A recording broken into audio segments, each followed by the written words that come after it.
Bonjour à tous et bienvenue sur le podcast Productive You. Je m'appelle Priscille Livenet, je suis une maman très active et aussi une blogueuse sur productiveyou.com. J'ai une passion pour l'organisation personnelle et professionnelle. Mon but est de vous aider à mieux vous organiser, à déterminer ce qui est essentiel, à vous concentrer sur cet essentiel et à le réaliser efficacement. Être efficace et productif, ce n'est pas tout faire.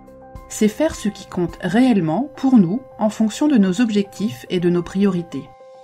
Pour trouver la voie, je partage avec vous mes expériences, mais aussi l'expérience de femmes et d'hommes qui ont su se centrer sur leurs objectifs, leurs rêves et l'ont réalisé. Généreusement, ils nous expliquent leur cheminement et partagent avec nous leurs trucs et astuces. J'aime aussi lire des articles ou extraits de livres qui m'ont touchée et qui ont un lien avec la philosophie de la vie efficace. Voilà, c'est tout cela le podcast Productive You et j'espère que vous passerez de bons moments en ma compagnie.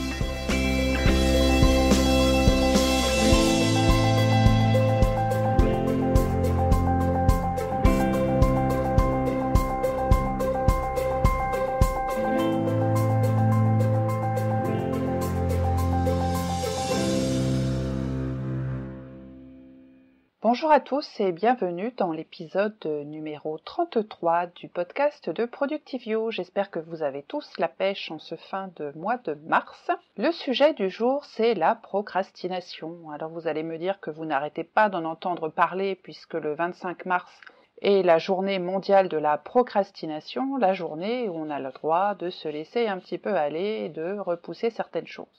Néanmoins, c'est un très vaste sujet qui coûte très cher à notre société. Le sage Sénèque a dit dans La brièveté de la vie, « Le plus grand obstacle à la vie est l'attente qui espère demain et néglige aujourd'hui. » Quelle belle définition de la procrastination, n'est-ce pas? Mais que signifie ce mot procrastination? Alors il a une racine latine, il vient du latin pro qui signifie en avant et crastinus qui signifie du lendemain. Autrement dit, c'est l'art de remettre à demain ce que nous devrions faire aujourd'hui. Cette tendance est une véritable maladie chez certains qui sont totalement incapables de se mettre à une tâche et trouvent toujours 1000 excuses pour ne pas commencer. Je ferai ça demain, ou pas.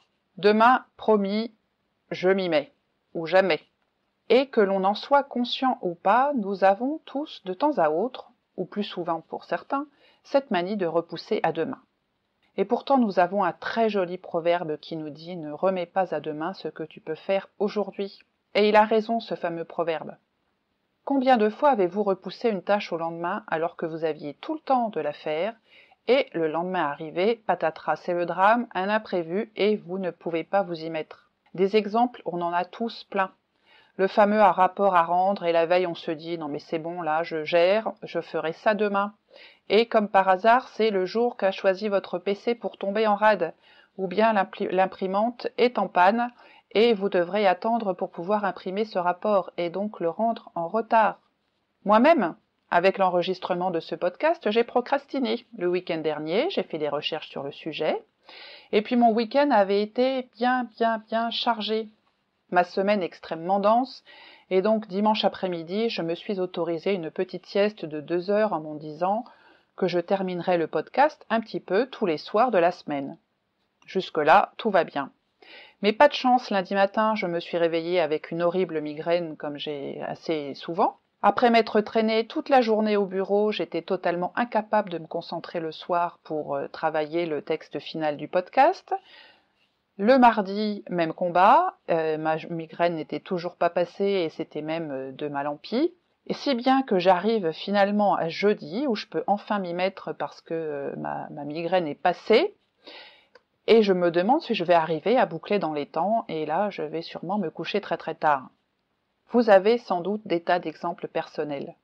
Alors sur le coup on se dit, promis juré, la prochaine fois je ne repousse pas jusqu'à la dernière minute, je m'organise. Mais vous le savez aussi bien que moi, c'est très difficile de s'y tenir, et même si on a un beau planning avec des tas de rappels, voilà, on a quand même cette fameuse tendance à dire « c'est bon, demain ». On a un petit peu d'indulgence avec soi-même. Et bien souvent, malheureusement, quand on fait ça, on ne fait qu'augmenter notre stress de façon importante au passage. Alors c'est vrai qu'il y a certaines personnes qui travaillent mieux sous le stress, qui sont hyper performants. Néanmoins, on met aussi à mal notre santé en élevant comme ça notre stress et notre niveau de cortisol dans le corps.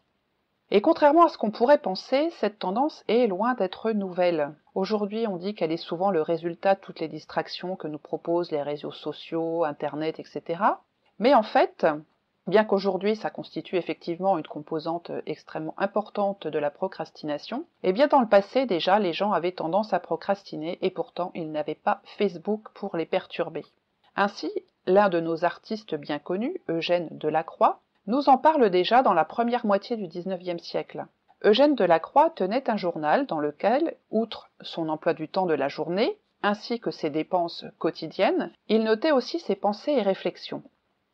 Par exemple, dans l'entrée du dimanche 4 avril 1824, il écrit « Tout est intéressé pour moi, dans la nécessité de me renfermer davantage dans la solitude. Les plus beaux et les plus précieux instants de ma vie s'écoulent dans des distractions qui ne m'apportent au fond que de l'ennui. La possibilité ou l'attente d'être distrait commence déjà à énerver le peu de force que me laisse le temps mal employé de la veille. La mémoire n'ayant à s'exercer sur rien d'important, périt ou languit. J'amuse mon activité avec des projets inutiles. 1000 pensées précieuses avortent faute de suite. Ils me dévorent, ils me mettent au pillage, l'ennemi est dans la place, au cœur, il étend partout la main. Pensons bien que tu vas trouver, au lieu du vide qui te met incessamment hors de toi-même, une satisfaction intérieure ou une mémoire ferme, le sang-froid que donne la vie réglée, une santé qui ne sera pas délabrée par des concessions sans fin à l'excès passager que la compagnie des autres entraîne, des travaux suivis et beaucoup de besogne. Quelques jours plus tard, le 11 avril, il écrit encore « Quelle folie de se réserver toujours pour l'avenir de prétendus sujets plus beaux que d'autres !» Mais pour revenir à ma réflexion précédente, avec cette sotte manie, on fait toujours des choses dont on n'est pas en train, et par conséquent mauvaises. Plus on en fait, plus on en trouve. À chaque instant, il me vient d'excellentes idées, et au lieu de les mettre à exécution, au moment où elles sont revêtues du charme que leur prête l'imagination dans la disposition où se trouve dans le moment, on se promet de le faire plus tard. Mais quand ? On oublie. Ou ce qui est pis, on ne trouve plus aucun intérêt à ce qui avait paru propre à inspirer. C'est qu'avec un esprit aussi vagabond et impossible, une fantaisie chasse l'autre plus vite que le vent ne tourne dans l'air et ne tourne la voile dans le sens contraire. Il arrive que j'ai nombre de sujets, eh bien, qu'en faire ? Ils seront donc là en magasin à attendre froidement leur tour, et jamais l'inspiration du moment ne les animera du souffle de Prométhée. Il faudra les tirer du tiroir quand la nécessité sera de faire un tableau. C'est la mort du génie. Donc là, il est plus axé effectivement sur la procrastination par rapport à son génie créatif. Quelques jours plus tard encore, le 13 avril 1824, il écrit « Disposition fugitive, qui me venait presque toujours le soir, doux contentement philosophique, que ne puis-je te brider ? Je ne me plains pas de mon sort, il me faut goûter plus encore de ce bon sens qui se risque aux choses inévitables. Ne réservons rien de ce que je pourrais faire avec plaisir pour un temps plus opportun. Ce que j'aurais fait ne pourra m'être enlevé. Et quant à la crainte ridicule de faire des choses au-dessous de ce qu'on peut faire, non, voilà le vice radical. C'est là le recoin de sottise qu'il faut attaquer. Vain mortel, tu n'es borné par rien, ni par ta mémoire qui t'échappe, ni par tes forces de ton corps qui sont minces, ni par la fluidité de ton esprit qui lutte contre ces impressions, à mesure qu'elles t'arrivent. Il y a toujours au fond de ton âme quelque chose qui te dit « Mortel tiré pour peu de temps de la vie éternelle, songe que tes instants sont précieux. Il faut que ta vie te rapporte à toi seul tout ce que les autres mortels retirent de la leur. Au reste, je sais ce que je veux dire. Je crois qu'au fait, tout le monde a été plus ou moins tourmenté de cela. » Et enfin, le 26 avril 1824, il écrit « Le résultat de mes journées est toujours le même, un désir infini de ce qu'on n'obtient jamais, un vide qu'on ne peut combler, une extrême démangeaison de produire de toutes les manières, de lutter le plus possible contre le temps qui nous entraîne, et les distractions qui jettent un voile sur notre âme. Presque toujours aussi une sorte de calme philosophique qui prépare à la souffrance et élève au-dessus des bagatelles. Mais c'est l'imagination qui peut-être nous abuse encore là. Au moindre accident, adieu presque toujours la philosophie. » Voilà, donc c'est tiré de son journal, le tome 1, que l'on peut retrouver sur Wikisource. Vous trouverez toutes les sources sur les notes de ce podcast. Donc c'est pas nouveau, cette manie de toujours différer.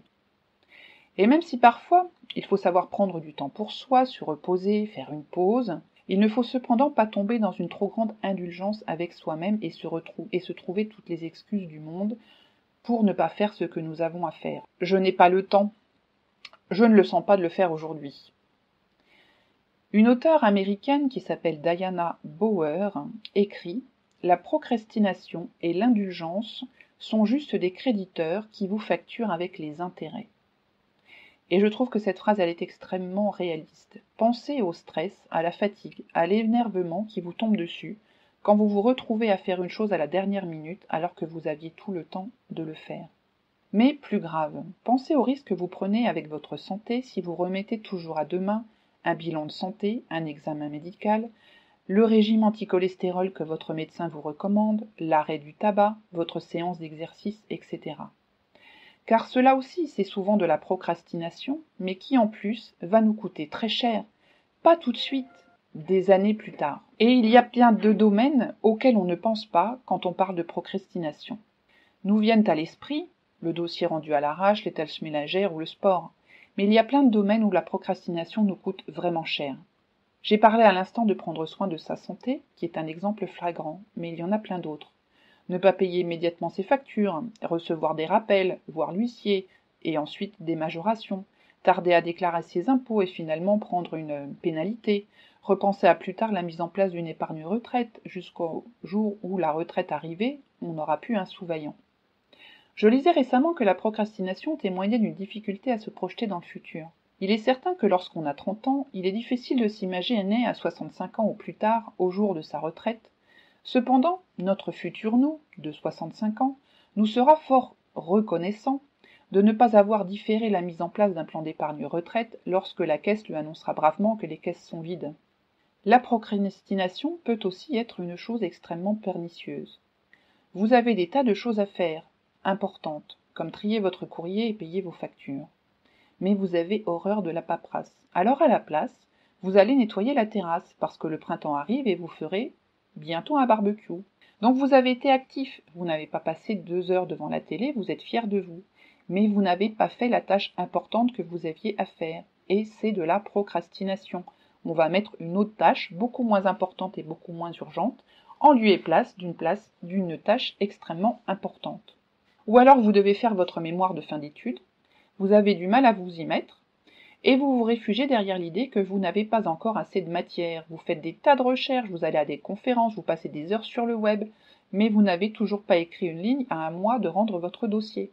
Là encore, vous avez été extrêmement actif. On ne peut pas dire que vous êtes allé au cinéma au lieu de travailler. Non, mais néanmoins, vous n'avez pas fait ce que vous deviez faire, c'est-à-dire vous lancer à l'écriture de ce fameux mémoire.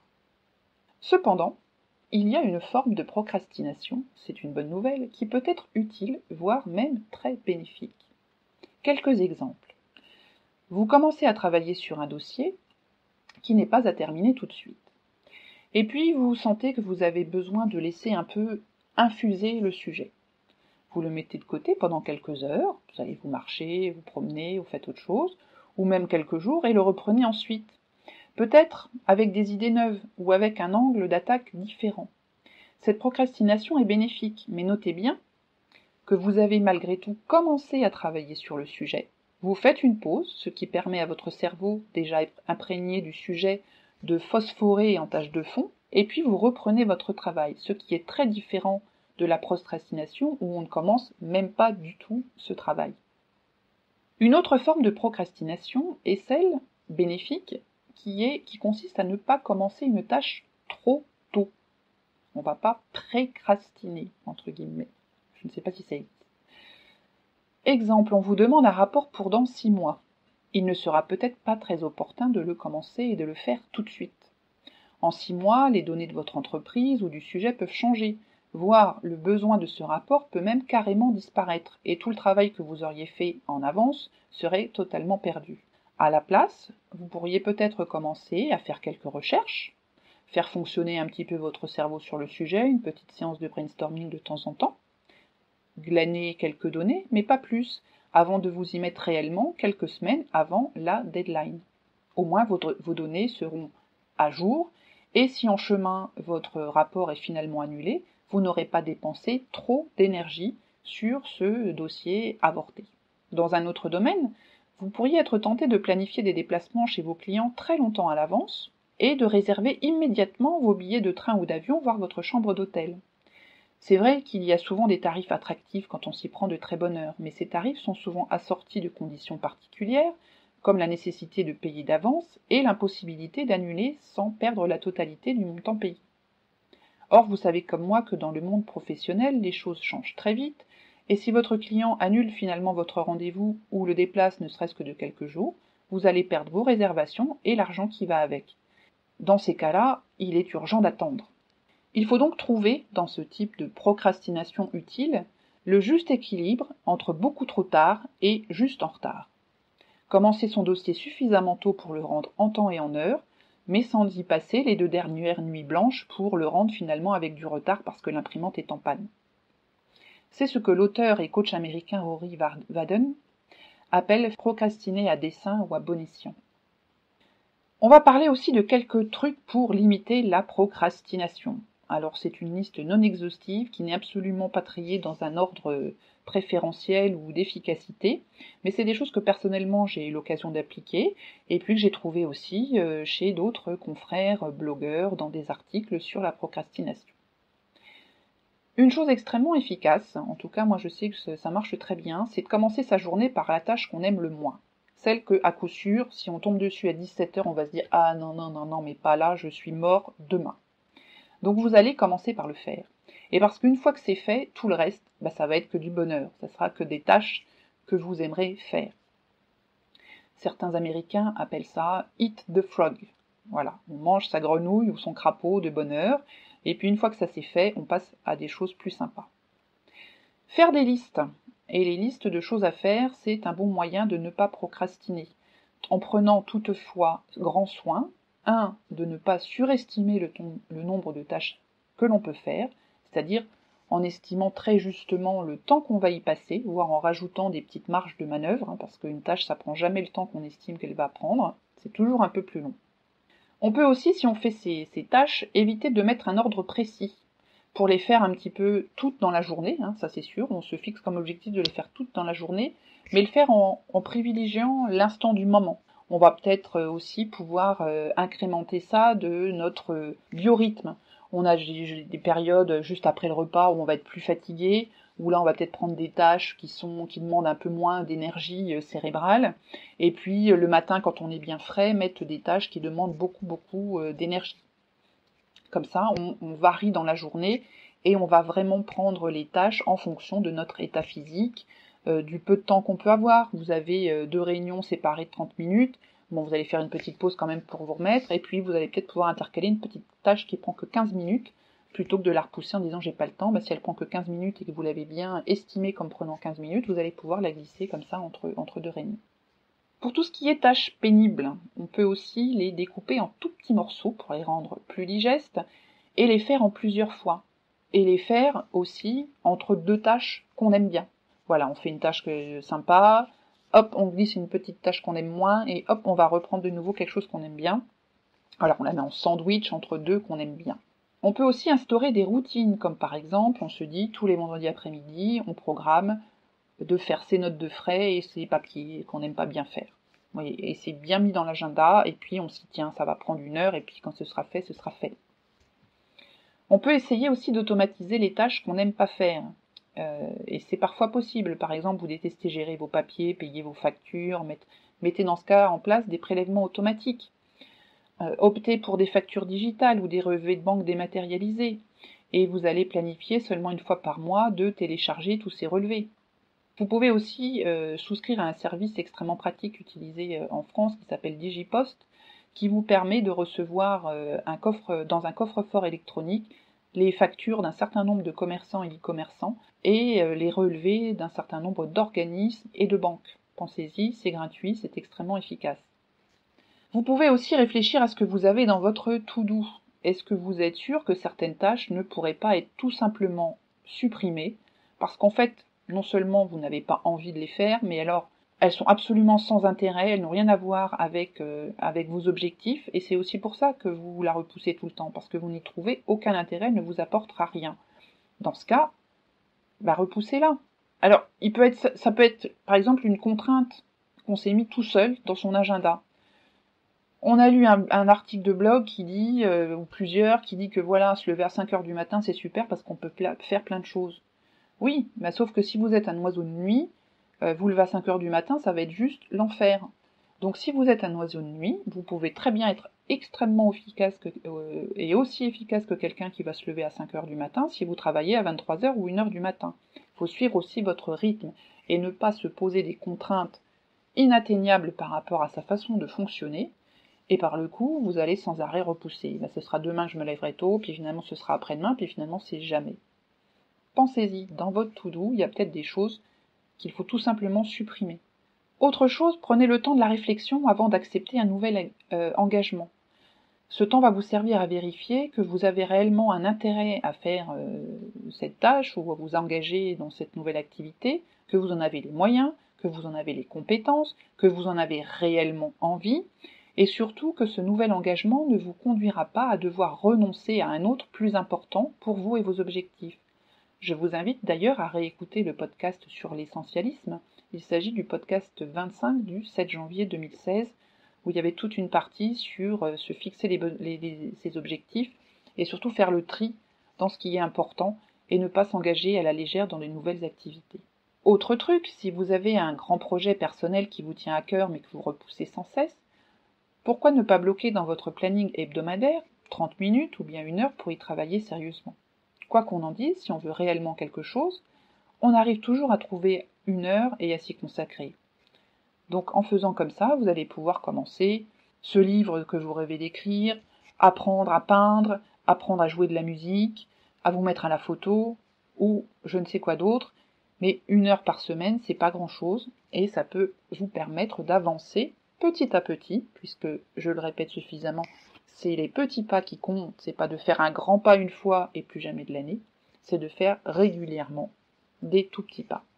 Ne soyez pas trop perfectionniste, car là encore, c'est une excuse redoutable pour procrastiner. On se dit qu'on n'a pas toutes les infos, qu'on n'a pas toutes les compétences, pas tout le savoir, et on repousse, alors qu'en fait, il suffit juste de se jeter à l'eau, et qu'on a très certainement toutes les compétences et les infos nécessaires pour faire un travail tout à fait correct et acceptable.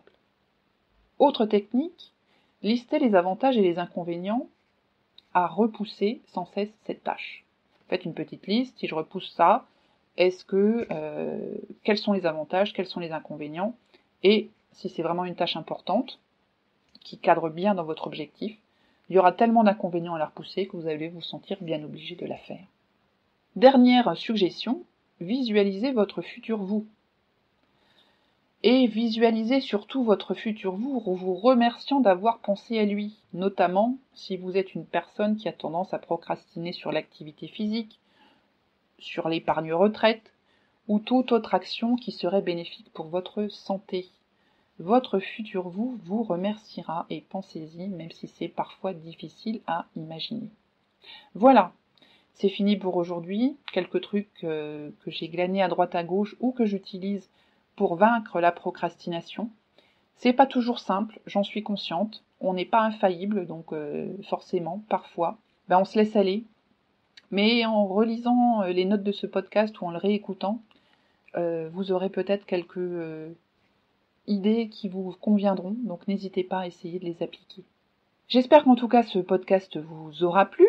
N'hésitez pas à le partager avec votre entourage, n'hésitez pas à venir liker la page Facebook de ProductiveYou, à vous inscrire sur le blog de ProductiveYou si vous ne l'êtes pas encore, de façon à recevoir dans votre boîte mail directement les notes de chaque podcast, ainsi que l'information à chaque fois qu'il y a un nouvel article qui est posté. Je ne poste pas très souvent, donc je ne vais pas vous inonder d'emails. Et puis voilà, c'est terminé pour aujourd'hui. Je vous souhaite un très bon week-end, et puis si vous m'écoutez pendant le week-end pascal, je vous souhaite d'excellentes Pâques. À très bientôt, bye bye.